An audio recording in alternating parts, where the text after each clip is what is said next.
গোপন সূত্রে খবর পেয়ে পূর্ব বর্ধমানের মেমারি থানার পুলিশ অভিযান চালিয়ে মেমারি চকদিঘি মোড় এলাকার একটি বসত বাড়ি থেকে উদ্ধার করল বিপুল পরিমাণে গাঁজা।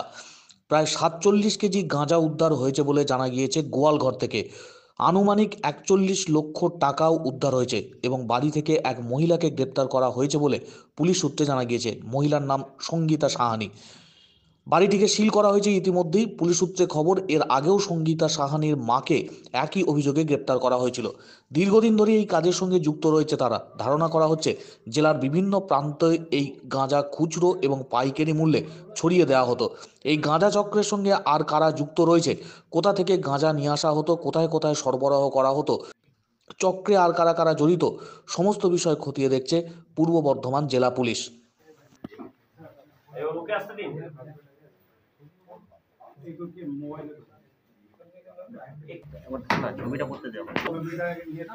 মেমোরি পুলিশের একটা টিম এবং SOG team, district SOG team ওদের ম্যানুয়াল এবং টেকনিক্যাল কিছু ইনপুটস এবং সোর্সের মাধ্যমে 1 নম্বর ওয়ার্ড মেমোরি মিউনিসিপ্যালিটি ক্রিস্টি পাড়া, সেখানে একটা বাড়িতে আমরা রেড করি এবং সেই বাড়িতে হিউজ পরিমাণ প্রায় 47 কিলো মতো ক্যানাবিস গাঁজা আমাদের ওখান থেকে পাওয়া যায় এবং হিউজ পরিমাণ ক্যাশ পাওয়া যায়, প্রায় 41 লাখ টাকা।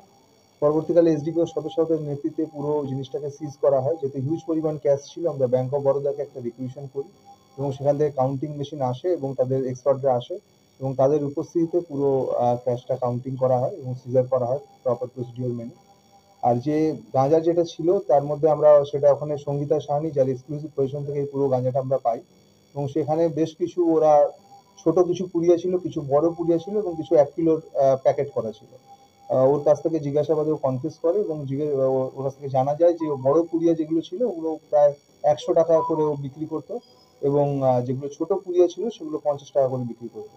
এবং আমরা প্রাথমিক তদন্তে যেটা পাওয়া যাচ্ছে যে এই হিউজ পরিমাণ যেটা ক্যাশ রয়েছে, ওর কাছে আরো ক্যানাবিস ছিল এবং তার সেল প্রসিড হিসেবে এই টাকাটা আমরা ওখান থেকে সিজার করেছি।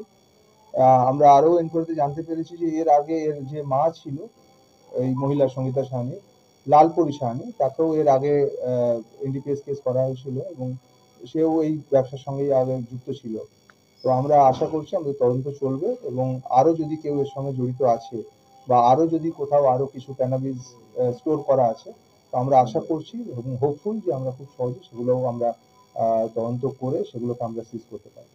ওইখানেই ছিল, যে ঘরে আমরা রেড করি সেখানেই আমরা এই সেল প্রসিড টাকাগুলো ওখানেই পাই। আমরা বেসমেন্টের নিচে কি টাকা রাখা ছিল এরকম কিছু আছে? বেসমেন্টের মধ্যে লুকোনো ছিল, সমস্ত কিছুই লুকোনো ছিল। আমরা সবই আমরা ওখানে মানে বেশ রীতিমতো প্রায় আমাদের 2-2.5-3 ঘন্টা ধরে আমাদেরকে সার্চ সিজার করে ওখানে সমস্ত কিছু বার করতে হয়েছে। আর স্যার এই যে টাকাগুলো, এই টাকা যেগুলো উদ্ধার হয়েছে এগুলো কি ওই গাঁজা বিক্রিরই টাকা কি মনে হয়? আমরা প্রাথমিক তদন্তে সেটাই পাচ্ছি, কারণ ও কনফেস করেছে যে এই পুজাগুলো ওরা এই টাকায় বিক্রি করতো এবং আমরা এটাও কনফেস করেছে ওর কাছে আরো ক্যানাবিস ছিল যেগুলো ওরা বিক্রি করেছে। আমরা প্রাথমিক তদন্তে সেটাই পাচ্ছি। এই গাঁজা আমাদের আশঙ্কা সেটাই যে এরা বিভিন্ন জায়গায় হয়তো ছড়াতো।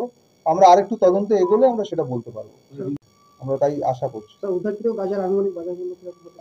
47 lakhs অলমোস্ট ক্রোর্স এর উপর হবে। মোটামুটি 47 কেজি, 47 কেজি রয়েছে।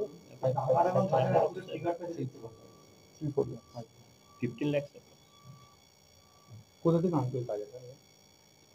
সেটা আমরা তো ওদেরকে ইন্টারোগেশনের পর আমরা পিসি নিয়ে আসবো, পিসি নেওয়ার পর আমরা এটা বলতে পারবো।